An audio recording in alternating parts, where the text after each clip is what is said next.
Let's be honest, YouTube is full of videos with these unbelievable, crazy thumbnails talking about mind-blowing things they're getting ready to cover. And then you watch the video and it's not really that mind-blowing. In the space of artificial intelligence, machine learning, there are some developments that really do seem mind-blowing, and they're happening constantly. I gave a webinar with Sands on using ChatGPT for OSINT, and I covered a few other things literally about 2.5 weeks ago. And there have been major developments in the space that are kind of crazy in the past 2 weeks. And so let's take a minute and kind of look at what some of the major developments in this space have been over the past few weeks. All right, the first thing I want to look at is something that I blogged about a couple weeks ago, but literally this is just out right before I was heading down to Orlando last week, and that's Google Bard. And I remember that right before I left, like 2 nights before I left at night, I got the invite to, hey, you can come try Google Bard now. I'm like, cool, I'm going to play with that tomorrow. Because all I had heard is basically, yeah, Google Bard, not that great. ChatGPT is much more impressive, no big deal. But I still wanted to test it. And since I had just finished putting ChatGPT through its paces with the OSINT, kind of like a few different challenges, I did that with Google Bard too. And frankly, some of them it did not perform as well. Some of them it did absolutely fine. But the big difference between Bard and ChatGPT is overcoming one of the major weaknesses ChatGPT has by default out of the box. Lack of internet access, right? Google Bard is internet connected. It is also ridiculously quick. Let's take a look at this real quick. And it's kind of funny, if I ask Google Bard to give me the most, like the top news stories, right, or the biggest news stories for an area, then basically it kind of says like, yeah, I can't really do that. I'm an AI model. But if I ask more popular, right, that's less subjective. So here, can you please tell me what the 5 most popular news stories in Brazil this week are, and give me a 1-paragraph summary of them? And once again, look at this speed here. Very quickly, right? Much quicker than a GPT-4, it comes up with this, and we see the 5 most popular news stories, each along with a 1-paragraph summary of each, right? This is kind of crazy for just knowing what is going on in a region, just automatically getting this in a summarized report. Very impressive, right? And if you see there, right, Brazil's Supreme Court, Brazil's economy shrinks, murder rate high, Brazil cases death continue to decline, right? We have these different things. Now, the last time I looked at this, not that long ago, it actually talked about how the Brazilian president was, possibly, was facing potential impeachment. This is to me one of the most impressive things, right? The same way where I think with ChatGPT, one of the most underrated capabilities is the ability to summarize, right? That really is powerful when you're trying to analyze a large amount of data. With Google Bard, it can actually write arguments for us, right? So what I did is this. Can you please write me a 1-page argument that Brazil's president will likely be impeached? We ask it that once again with a ridiculous speed. I'm not speeding this up. This is just captured live. Yeah, is likely to be impeached, right? Number of corruption allegations, criticized for his handling of the pandemic, alienated many of his allies, all the way down the line. And then additional details on why he is likely to be impeached. And if you read this, you're like, all right, low approval, like, yeah, this actually sounds a very convincing argument. He's likely to be impeached. Now, here's the flip side, though. We basically say, hey, can you write me a 1-page argument that he is unlikely to be impeached? And once again, very quickly, it comes up with, yeah, this. Unlikely to be impeached, right? His supporters are loyal, the economy is recovering, Supreme Court is unlikely to intervene, the impeachment process is difficult, and we could ask it to expand on it. We can view other drafts in here, but basically these arguments aren't bad, right? If I was going to pass them off as my own, I would want to make some modifications, but just as research purposes, this isn't bad. And also, once again, this is push button. So think about that for a second, right? Lots of different people do OSINT for different reasons. And if you think about an all-source analyst, someone that's responsible for a region, every single day, push button, you could get the top news stories for a region, summarized, And then on certain things, you could have it make arguments on either side of the point. In my example that I did in the blog post about a week and a half ago, one of the top news stories was Brazil's president was sick and therefore had to postpone a trip to China. And so I actually asked Bard, I said, hey, can you please make a 3-page argument that Brazil's relationship with China is a threat to the United States? It did a pretty good job. I then said, you know what I said next, right? Can you please make a 3-page argument that Brazil's relationship with China is not a threat to the United States? And once again, it did a pretty darn good job, right? So if think about the role of an intelligence analyst, not only summarizing what's going on in a region, but having to make these arguments, right? Argue both points, right? It's not just, hey, I think it's this, right? You also want to be able to argue the counterpoint and kind of explain that too, and then kind of judge which one is more likely. And so once again, even if you don't want to pass this off as your final product, like that's completely understandable, right? They're not perfect. We have a ways to go. But just as like, okay, these are points, right? I can now put these into my own words, but to get that in a push button capability is really kind of game changing. It is. So yeah, this is absolutely huge to have this type of capability with internet access and also this speed. All right, the next thing I want to cover is called Auto-GPT. And with this one, depending on what you're interested in, it's either like amazing right now, or even if it's like, I don't really see it fitting that role, I'll tell you why I think this is actually a very, very big deal. What Auto-GPT is it's kind of designed to give ChatGPT internet access. That's fine. There's a lot of tools that have tried to have that goal. But also, basically, you just give it some overarching net goals, and then it tries to provide you the information you're wanting for. And basically, think about this crazy concept. What if ChatGPT could prompt itself? What if you could give it just some basic goals and then it would develop its own prompts and extract information and formulate plans and helps, all with internet capability? If that sounds like just some amazing potential, we're here, right? It's this Auto-GPT. So by default, it wants to be Entrepreneur GPT, and you can tell right there that was just out of the box. We are actually going to call it Dog Walk GPT, right? And you can see there so our goal is to help me grow my dog walking business. Do I have a dog walking business? No, I walk my dog for free. So goal number 1, right? Well, pretty obvious. We want to get more customers for our business. Goal number 2, we want to help improve my website's SEO. And goal number 3, develop good email marketing campaigns, right? We can come up with 5 goals. We're just going to cover the 3 in there right now. We hit enter. So you see that the type of memory it's using is Pinecone memory. Pinecone is a site that hosts databases designed for like artificial intelligence, machine learning, and they basically give you one for free. It uses that.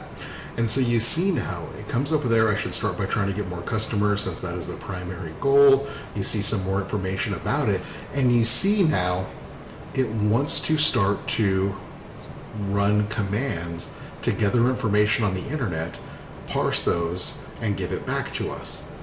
This is kind of crazy, right? So I can either say yes to authorize this command, yes and give it a number to authorize the next several commands, or no to exit the program. This is important because we have to use the ChatGPT API, which can cost like a few pennies, right? I was doing something the other day for quite a while and I racked up a bill of a whopping 24 cents, right? But still, you don't want to get stuck in a loop. So here, I'll say yes, right? Command authorized by user. We see it going out to this SEO check website, running best practices for improving SEO, and now we'll see if it actually starts to give us some recommendation. So all the text does not provide information, so it discusses the rank checker tool, so it's thinking. And this is crazy, right? It's thinking right now, which is kind of scary in some ways, but now it's trying to come up with recommendations, once again, for what it should try to do next, right? So now it wants to run a Google search to say input the best SEO tools for website optimization. Okay, Sounds good to me, right? That sounds fine. So we hit yes, it starts to do it, and then it comes back. And this just continues on and on. And in the input section, right, I can do Y, I can do N, but I can also give it some other input to try to guide its responses as well, right? So you see there the plan, determine the objectives of my email campaigns, create a list of potential customers and their email addresses, right? And so you get response features, and so once again, I can start interacting. Now, for people that are sitting there trying to do, and you see like business ideas out there, Hustle GPT was kind of a going big on Twitter. I'm not sure if it still is, but these people trying to use ChatGPT to guide businesses, right, and see how it actually does. I mean, this is obvious, right, the implications, but what about OSINT? What about OPSEC, right? Once again, I think it's the power of ChatGPT is kind of prompting itself, right? It's doing some web searches, getting some information, taking that information, running ChatGPT to analyze it, and come up with appropriate responses, appropriate next steps. That is in some ways incredibly frightening, but in other ways just amazing at what we're very, very soon likely to have, right? Imagine if we can point this not at the internet. Imagine if we can point this at something a little bit easier. Imagine if we point this at local data sets, right? Imagine having this giant spreadsheet of information or this giant JSON file of information. And, you know, right now we can use ChatGPT to do some cool stuff with processing that, but imagining just turning something like this loose on that and telling it, hey, let me know if you find any interesting patterns, do some analysis on it, and make me some charts that you think might be usable. Push go grab some coffee, come back, and actually see what it thought. Does that mean it's going to get it right 100% of the time? Absolutely not. But it's once again improving and getting better and better at a ridiculous speed. And so I think kind of the automated just, hey, take a look at this stuff and let me know what you think. There's some very, very interesting possibilities, right? It requires you to use your imagination a little bit more than like the Google Bard does, but still, the possibilities are absolutely there, and they're kind of crazy.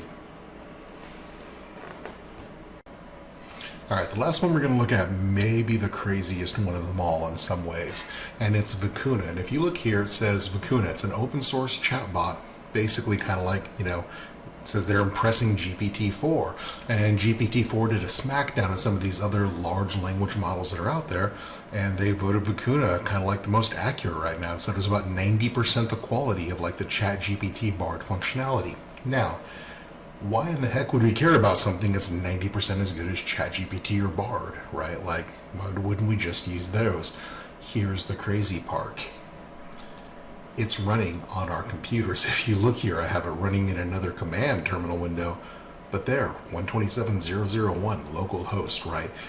It's basically, imagine this, 90% of ChatGPT functionality running on your local system. That is wild, right? Now you need a system with decent specs, right? I have a good, not great video card.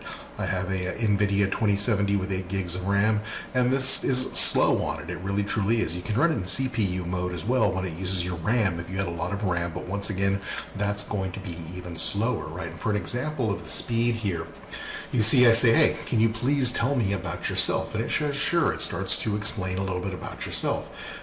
This right here gets really, really crazy if you look, and Vicuna does this right now. Now it starts to take off and then start talking to itself. You see human assistant, right? It gives me the answer to the question, exactly what I asked, and then it kind of starts talking to myself. There are ways we can get it to stop this, right? But it's really kind of wild. Here I ask it what languages that I use, and you can see there, right? English, Spanish, French, Dutch, Russian, a bunch of different languages. This response right here, the reason why I've done the others as a live demo and not this took 110 seconds to type out, right? And so almost 2 minutes, which once again is like, oh, it's incredibly slow, but it's running on the local system, right? It really is like the model is loaded up in the video card. It's kind of crazy, right? In the RAM on the graphics card. You see here, I ask it to translate, and it says, yeah. I don't tell it what language it is. I just say, can you please translate this to English? And it says, yeah. It's Ukrainian for okay for now, right? In English, we say okay for now. This right here took 37 seconds to type out. Once again, for an example of speed. Now, when it comes to ChatGPT, I think the biggest thing that people consider its biggest weakness is the lack of internet, right? Well, Bard solves that. I think the two other things that are really its biggest weaknesses, right, are number one, dealing with large data sets, and number two, OPSEC concerns, right? So when I say dealing with large data sets, I can give it like some JSON files that have texts from the Russian malware group, the Conti organization, and it does an amazing job of not only translating them and summarizing them. The problem is I can only give it a little at a time, right? Otherwise it's like, this is too much. And there's a way to overcome that with the API, right? But think about this, because we can use this as an API locally on our system too. So I can give it the entire file and tell it to do its thing, right? It's going to be extremely slow on my system personally, but still offline capability like that. To analyze, like we have translation engines, right, even offline, but to summarize, that's kind of crazy, right, offline. And then OPSEC concerns, right? People are like, yeah, ChatGPT is great, but I could never use it on these data sets over here because they're too sensitive. Well, once again, offline capability, right? So when I say that some of these things are like kind of drastic changes in the space in the past 2 weeks, I really wasn't exaggerating. This is crazy functionality. You know, when I did my my SANS webinar on the ChatGPT for OSINT, I told people, like, listen, I'm going to take up the entire hour talking, and so type up your questions and I'll answer them, you know, in the weekend coming up in my blog. And I did exactly that. And a few of the questions I actually answered, I said, you know, we are weeks away from having similar functionality running locally on our system. And in a way, you could argue that we kind of did at the time with the llama and alpaca. You know, I know they Stanford walked back alpaca because of some of the hallucinations. But now, once again, in GPT's test, 90% capability locally running on the system, right? Literally like 2 weeks later. So yeah, kind of nailed that one, right? And so the space is drastically changing. It really, really is. I think the craziest thing when you start thinking about these developments and seeing how fast they're coming, and yes, like, it's important, you know, that a lot of very, very smart people have been working on these things for years, right? And they're just basically now kind of becoming available to the public. That's very true. But still, when you look at the rapid advancements, it's very, very easy to think that in 10 years, we'll look at what we have right now today, like right now, what we're looking at it with like amazement and wonder. In 10 years, we'll look at that the same way we would look at like a Model T in a museum, right? Like, it's really, really cool, but like, I can't imagine using it today, right? I want something far more modern as my daily driver. And the crazy thing is, I think it's pretty much automatic to assume we'll be thinking that way in 10 years. But there's a chance we might be thinking that way in like 2 years, right? With how rapid some of these advances are. So it's a fun space to keep an eye on. We will definitely be doing it in the future too. I hope you enjoyed this. I think I'm supposed to say, like, pound that like and subscribe button and play an air horn or something. But like I said, we'll be cranking out plenty more of these. So keep an eye. Thank you.